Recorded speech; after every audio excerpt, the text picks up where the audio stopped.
3 days ago, millions of Americans were sweating through 90-degree temperatures, cranking up the air conditioning, and posting about the early summer heat. Today, those same people are watching freeze warnings scroll across their screens, pulling winter coats back out of storage and scrambling to cover plants that were in full bloom just 72 hours ago. This is not a minor weather shift. This is a 50 to 60 degree temperature drop hitting tens of millions of people across the eastern half of the United States in a matter of days, and the consequences are playing out across farms, homes, and cities right now. Let's start with what actually happened, because the setup for this freeze is as dramatic as the cold itself. The eastern United States had just experienced its first major heat wave of 2026. Cities like New York, Washington, D.C., and Philadelphia climbed into the upper 80s and into the 90s, recording daily high temperature records in the middle of April. Washington, D.C. hit levels typical of early July. Parts of the Northeast saw temperatures that had no business being there in April. A powerful ridge of high pressure had locked in a dome of warmth across the entire eastern seaboard, dragging in air that felt like the peak of summer rather than mid-spring. People were at outdoor tables, in parks, and at the beach. The warmth accelerated plant growth across the region by as much as 3 weeks ahead of the normal seasonal schedule. Flowers bloomed early, fruit tree blossoms opened across Michigan, Pennsylvania, New York, and throughout the Appalachians. The landscape was already well ahead of where it normally sits in the calendar. Then the cold front arrived. A cross-country storm system pushed out of the Intermountain West, dragging sharply colder air eastward with it. AccuWeather senior meteorologist Alex Sosnowski described the shift as something that would feel like a changing of the seasons, with widespread summer-like conditions during the day giving way overnight to lows more typical of late winter or early spring. For some locations, that shift was a 50 to 60 degree temperature drop measured across roughly 48 hours.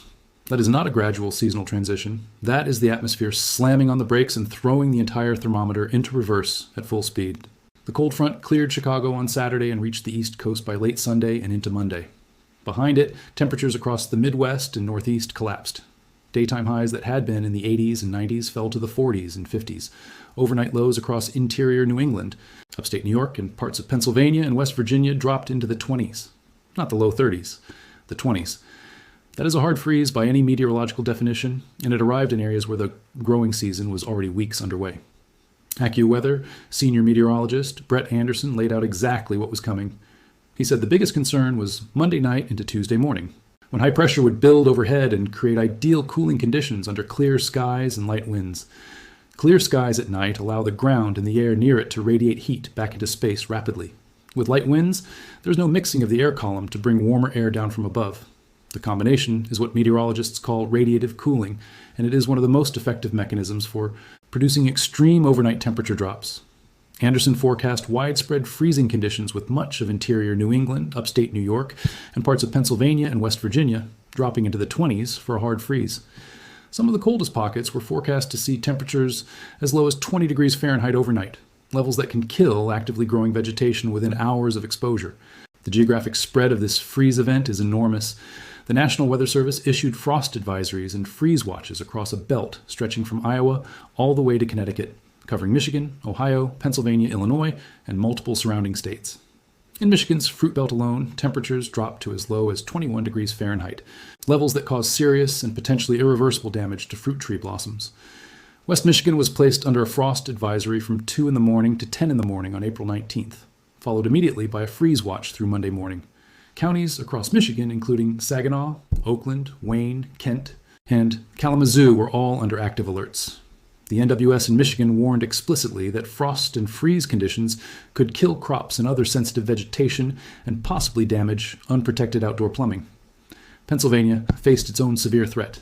Freeze watches were issued across western and eastern Chester, Montgomery, Carbon, Monroe, Berks, Lehigh, Northampton, and Bucks counties, with temperatures expected to plunge to the mid-20s by early Tuesday morning. The NWS language was unambiguous. Sub-freezing temperatures could kill crops and other sensitive vegetation. The Chicago area, despite its familiarity with cold weather, was placed under a frost advisory for Saturday night into Sunday, and a freeze watch for Sunday night into Monday. The entire region, except Cook County, was under active weather alerts. From Minneapolis to Detroit, temperatures were forecast to fall below freezing. From Chicago to Boston, morning lows were expected to reach the mid-30s, with frost possible across wide areas. For farmers and growers across this entire region, the timing of this freeze could not have been worse. The weeks of early warmth that preceded it did not stay neutral in their effects on the landscape. That heat pushed plants into active growth stages well ahead of the normal calendar. AccuWeather meteorologist Tyler Royce stated clearly that after a stretch of unusually warm weather that pushed many plants ahead of schedule, this sudden temperature drop created a real risk for widespread frost damage. Blossoms and buds that emerged early are especially vulnerable because actively growing plant tissue has far less cold tolerance than dormant tissue. Royce warned that temperatures dropping below freezing for just a few hours could significantly impact fruit production later in the season. The USDA's agricultural weather highlights painted a stark picture of what was at stake on the ground. In Michigan's fruit belt, the temperatures that dropped to 21 degrees Fahrenheit were described as levels that can damage blooming fruit trees and reduce production potential. Freeze warnings had already reached as far south as Illinois, Indiana, and Ohio in the Corn Belt. While most corn and soybean crops had not yet emerged from the soil, the cold snap raised serious concerns for early planted fields and specialty crops. Across the winter wheat belt in the central and southern plains, temperatures had already dropped below 25 degrees Fahrenheit in some key growing areas, threatening crops already in advanced growth stages. Winter wheat in Texas and Oklahoma was already rated in poor to very poor condition in large percentages, with early freeze stress compounding existing drought pressure. The broader agricultural picture heading into this freeze event was already fragile. USDA data from mid-April 2026 described a highly fragmented weather pattern across the United States, with drought affecting major agricultural regions, localized flooding in others, and now a hard freeze layering on top of everything else. More than half the country remained under some level of drought conditions going into this cold snap, with severe impacts across the plains, the south, and parts of the west. Winter wheat conditions across Texas, Oklahoma, Nebraska, and Colorado were already heavily stressed before the freeze arrived. Early season weather shocks like this one compound existing vulnerabilities in ways that take months to fully measure. The downstream effects on fruit production, specialty crop yields, and supply chains will not be known for weeks, but analysts were already raising concerns about potential commodity price volatility as a result. Beyond the farms, the freeze presented challenges for millions of urban and suburban residents who had not expected to face freezing temperatures again until next winter. HVAC systems that had been running in air conditioning mode just 48 hours earlier were now being switched back to heat. People who had put away their winter gear were digging it back out. The psychological whiplash of this kind of temperature swing affects daily life in ways that extend well beyond just what to wear. Energy demand spiked sharply as households across the Northeast and Midwest cranked up heating systems. Utilities were watching demand curves carefully, particularly overnight, when the coldest temperatures were expected to coincide with peak residential heating loads. There is also a real infrastructure dimension to this freeze that often goes undiscussed.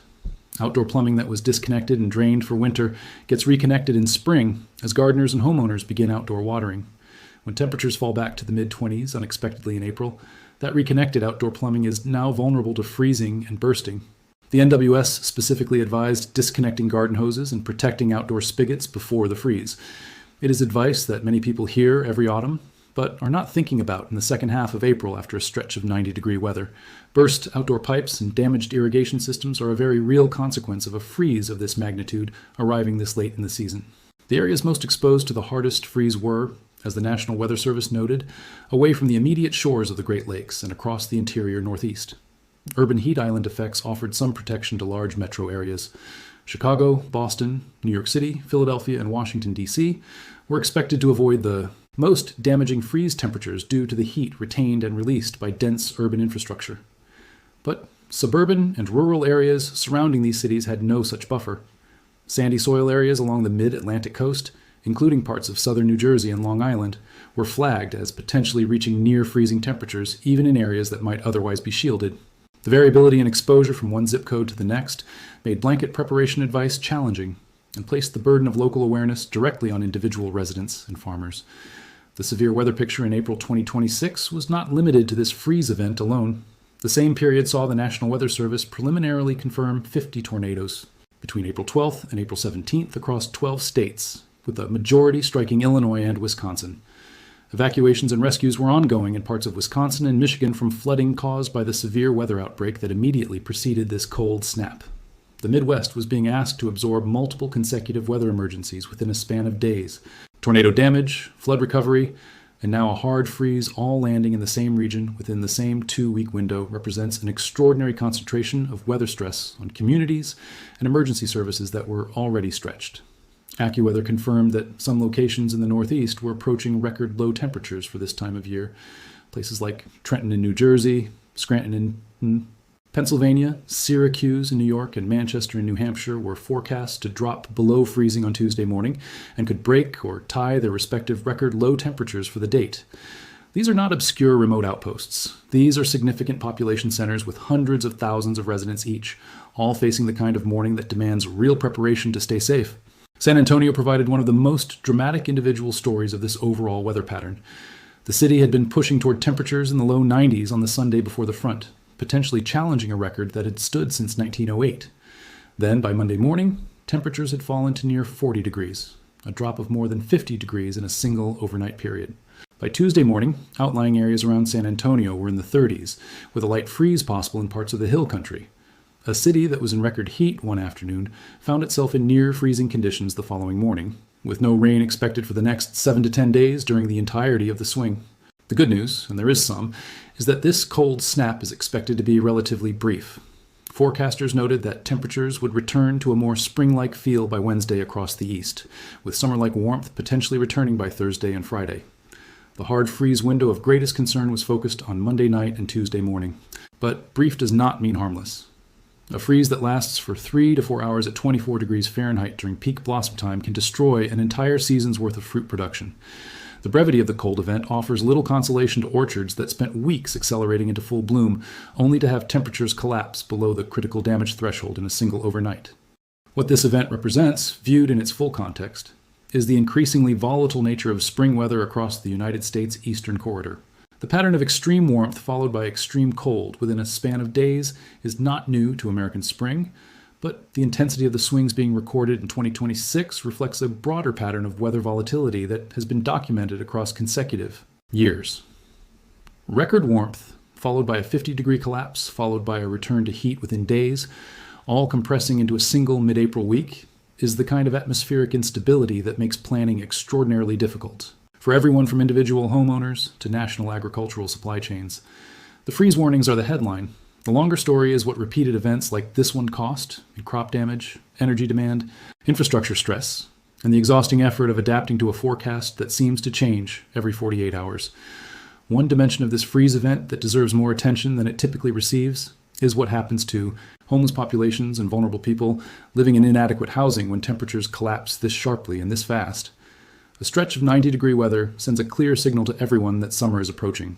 Shelters adjust their protocols. People living outdoors without proper cover are dealing with heat, not cold.